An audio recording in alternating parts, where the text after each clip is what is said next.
नमस्कार दोस्तों, railway ALP का एग्जाम 25 तारीख से चालू हो जाएगा और ऐसे में बहुत कम 2-4 दिन का समय बचा है। सारा चीज जारी कर दिया गया है, एडमिट कार्ड से लेकर के सीटी से लेकर के सारे लोग देख भी लिए होंगे। अब हम नवीन सर के पास हैं और सर से बातें करेंगे फाइनल टेस्ट एएलपी का जो होने वाला था, उसमें क्या कुछ स्कोर रहा है, कितना अंक करके आप आइएगा एग्जाम में तो खुद को सुनिश्चित मानिएगा कि मेरा पीटी में एकदम रिजल्ट हो ही रहा है। सारी चीजों पर बात करेंगे, वहां प्रेशर हैंडल कैसे करना है, कैसे अटेम्प्ट करना है, कितना क्वेश्चन करके आना है, सारी चीजों पर बात करेंगे। स्वागत है सर। जी, बहुत-बहुत धन्यवाद। सर, एएलपी का जो रण क्षेत्र है, चालू होने वाला है 25 से सर, और इसमें अब अंतिम समय 2-4 दिन का बचा है सर। सुनने में आ रहा है कि फाइनल टेस्ट भी एएलपी का आपका शायद कंप्लीट हो चुका होगा। क्या कुछ बोलिएगा सर? सवाल ये है कि स्टूडेंट कितना नंबर ला रहे हैं, हुँ, इसके कोई मायने नहीं है। हुँ, क्योंकि कितना कट ऑफ जाएगा, इतना लाना ज़रूरी है। मेरे हुँ। ख्याल से लास्ट मोमेंट पे इस पे बात होना ही नहीं चाहिए। इस प्रेशर हो जाएगा सर। स्वाभाविक है कि अगर हुँ, आप बोलिएगा कि नहीं 50 से कम पे सिलेक्शन नहीं होगा, हुँ, तो अब जो 30 वाले हैं, 35 वाले हैं, 40 वाले हैं, वो तो ऐसे ही फ्रस्ट्रेट हो जाएँगे। आप यूँ समझिए कि जिनका मार्क्स कम भी आ रहा है, एग्ज़ामिनेशन हॉल का वो डेढ़ घंटा बहुत महत्वपूर्ण है। एग्ज़ामिनेशन हॉल का वो 1 घंटा, 75 क्वेश्चन तो 1 घंटा, बिल्कुल, वो बिल्कुल सर। बहुत महत्वपूर्ण है। आप 6 महीना से तैयारी किए, 5 साल से तैयारी किए, 1 घंटा वो कितना टेम्परामेंट आप अपना खुद का मेंटेन करके रखते हैं, हुँ, वो बहुत बड़ी चीज़ है। इसलिए छात्रों को चाहिए कि एक तो सेंटर पर आप थोड़ा बिफ़ोर पहुँचे। कहीं किसी तरह का उलझन नहीं, किसी से उलझने का ज़रूरी नहीं, आराम से शांतचित्त से, शांत दिमाग से एग्ज़ामिनेशन हॉल में घुसें और ये बात ज़रूर आपको ध्यान में रखना है कि 1/3 नेगेटिव भी है। हुँ। आप इसकी तुलना बिहार एसएससी या दूसरे एग्ज़ाम से नहीं कर सकते हैं, जहाँ 1/4 नेगेटिव है। बिल्कुल, बिल्कुल। क्योंकि यहाँ 1/3 नेगेटिव में जनरली यही होता है कि जो क्वेश्चन एकदम आप नहीं जान रहे हैं, अगर उसको आप ज़बरदस्ती का टच करेंगे, हो सकता है कि वो आपको डाउन लेकर के चले जाए। और इस सबसे बड़ा तो सर टाइम मैनेजमेंट है इसमें। 1 घंटा का समय है और इसमें कहा जाता है सर कि 3 सब्जेक्ट जिसका मैथ, साइंस और रीजनिंग अच्छा है उसका रेलवे पर कमांड है सर, और तीनों सब्जेक्ट टाइम टेकिंग है सर। क्या कुछ बोलिएगा? जैसे सबसे बड़ी बात ये है कि नॉर्मलाइज़ेशन हुँ, बाद में चल कर के होना है। बिल्कुल सर। कई बार ये देखा गया है और ये प्रैक्टिकल अनुभव भी रहा है हुँ, कि कभी-कभी देखते हैं कि क्वेश्चन का लेवल अचानक बढ़ा देता है। हुँ, तो वैसी परिस्थिति में बहुत सारे छात्र थोड़ा आहत होकर के कि अरे! हम तो 45 ही बना पाए, 50 ही बना पाए, 55 ही सही-सही बना पाए। ऐसे तो हम 60 बनाते थे, 65-70 बनाते थे। मेरा रिज़ल्ट तो ऐसे ही नहीं होगा, 10 क्वेश्चन एक्स्ट्रा बना दिया। उसी में उसका रिज़ल्ट डाउन हो बिल्कुल, जाता है बिल्कुल सर। क्योंकि क्वेश्चन टफ है।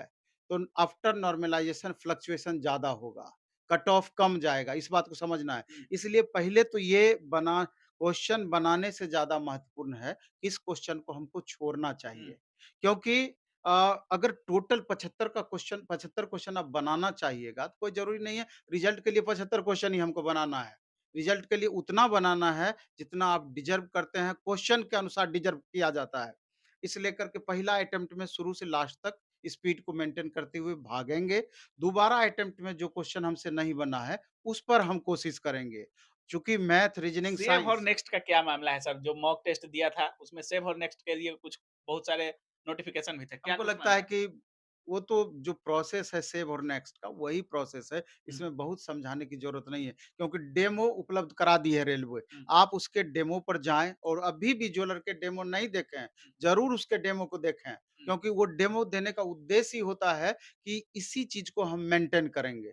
क्वेश्चन मेंटेन करेंगे ये ज़रूरी नहीं है हुँ। कि तीनें क्वेश्चन साइंस से पूछे तो वहाँ तीनें क्वेश्चन पूछेगा, वो ज़रूरी नहीं है। प्रोसेस उसका ज़रूरी है कि प्रोसेस हम यही कैसे रखेंगे। टाइम बचाना है वहाँ? हाँ, नहीं वही हम बता रहे हैं कि टाइम बचाने के लिए तो आपको अपना स्पीड एंड एक्यूरेसी को मेंटेन रखना हुँ। होगा। स्पीड के साथ एक्यूरेसी को भी मेंटेन रखना होगा कि जितना क्वेश्चन हम बनाएँ, सही-सही बनाएँ। एकदम हम नहीं जान रहे हैं तो उस पर हमको अटेम्प्ट नहीं सर लेना है। जैसा कह रहे हैं आपकी हुँ, बात करना ज़रूरी नहीं है, लेकिन हुँ। फिर भी छात्रों के मन में एक चलता है कि कितना करके आए हैं तो मेरा रिज़ल्ट होगा, नहीं होगा, पिछले बार का क्या कुछ रहा है। नॉर्मलाइज़ेशन में पिछले बार देखा गया कि 20-20 नंबर, 25 नंबर, 30 नंबर तक बढ़े थे सर, पीटी में एएलपी की बात करें तो सर। लेकिन इस बार 4 ही दिन में एग्ज़ाम है, 4 से 5 दिन में एएलपी का एग्ज़ाम समाप्त हो रहा है सर। हुँ। इस बार तो उतना बढ़ने का अनुमान नहीं है सर लगता है। जैसे कि जो नॉर्मलाइज़ेशन के फ़ॉर्मूला को लगातार अपग्रेड किया गया है, हुँ, वैसे भी बहुत ज़्यादा इस बार फ्लक्चुएशन नहीं होगा। हुँ, तो और एक तो कम दिन में एग्ज़ाम है, हुँ, तो इसको लेकर के बहुत ज़्यादा चिंता नहीं है। पहले तो चिंता ये भी छात्र करते थे कि हमने अमुक बोर्ड सेलेक्ट कर लिया, हुँ। हमने अमुक बोर्ड सेलेक्ट कर बोर्ड लिया। वाइज़ भी अंतर होता है सर? हाँ, जो बोर्ड आप सेलेक्ट किए हैं, ये मान के चलना है वो सबसे बेस्ट है। हुँ। और उस दिन एग्ज़ामिनेशन हॉल में अपना बेस्ट हमको देना है, यही सोच कर के परफ़ॉर्मेंस देना है। हम बोल देंगे 45, 50, 55 वाली बात, तो बहुत छात्रों के साथ अच्छा, बेईमानी आपके होगा टेस्ट ये। में कितना है सर? इस बार का लास्ट टेस्ट का एएलपी का लास्ट का एवरेज स्कोर कितना है सर? जो जो छात्र 2-4% होते हैं, जो बहुत कर देते हैं सर, लेकिन एवरेज वाले कितना तक हैं? एवरेज वाले 42, 45, 47, 50, मतलब 40 45 से 50। 45 से 50 हाँ, एक मान सकते हैं एवरेज, हाँ। लेकिन एवरेज से बिलो भी अभी भी 30 नंबर ला रहे हैं, 35 नंबर ला रहे हैं।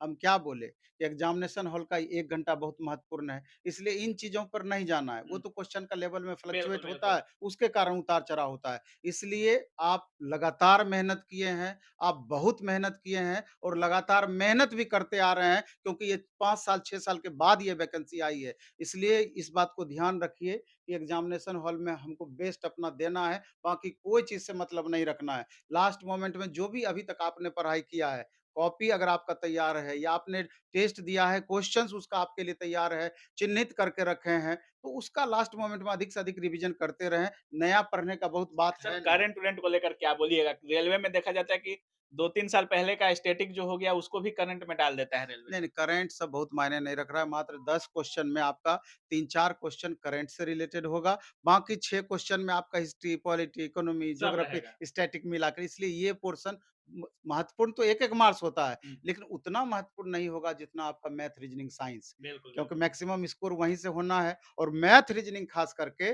जो 2019 में नोटिफिकेशन आया था ग्रुप डी और एनटीपीसी का हुँ, पैटर्न आपका वही फॉलो होगा, उसके पहले का नहीं, बल्कि 2019 का ही पैटर्न फॉलो होगा। हुँ, रीजनिंग उसी स्टैंडर्ड से पूछे जाएँगे, मैथ उसी स्टैंडर्ड से पूछे जाएँगे, एडवांस अरिथमेटिक का कम्बो रहेगा ही रहेगा हुँ। और साइंस में न्यूमेरिकल या जो भी साइंस का जो पूछा गया है इससे पहले, तो लेवल सब वही मेंटेन होगा, इसलिए बहुत परेशान नहीं होना है। अच्छा सर न्यूमेरिकल अगर नहीं बने तो उसको थोड़ा टाइम देना है कि आगे बढ़ जाना है? वो सब टाइम मैनेजमेंट की बातें हैं, अगर आपके पास समय है, तो ही तो आप समय दीजिएगा। आप मतलब एक कितना बार में 75 क्वेश्चन देख लेना है। एकदम देखना है। कई बार क्या होता है कि अगर आप स्ट्रैटेजी बना के नहीं चल रहे हैं, हुँ, टाइम आपका पहले ओवर हो गया, लास्ट में 10 क्वेश्चन बच गया, पता चलेगा बाद में कि वो 10 क्वेश्चन ऐसे था कि 1 मिनट में हम 6 क्वेश्चन सही में टिक कर सकते थे। उस समय बहुत ज़्यादा अफ़सोस होगा। इसलिए हम बोले कि शुरू से अपने स्पीड एक्यूरेसी को मेंटेन करके 75 तक भागेंगे, बाद में 10 मिनट, 5 मिनट टाइम बचाकर जो नहीं बना है, उस पर हम देंगे। चलिए बहुत-बहुत धन्यवाद सर। धन्यवाद तो आपका। बाकी आप सुन रहे थे हमारे साथ नवीन सर थे और सर का साफ कहना है कि अब ये नहीं मायने रखता है कि आप कितना अंक बना रहे हैं, नहीं बना रहे हैं।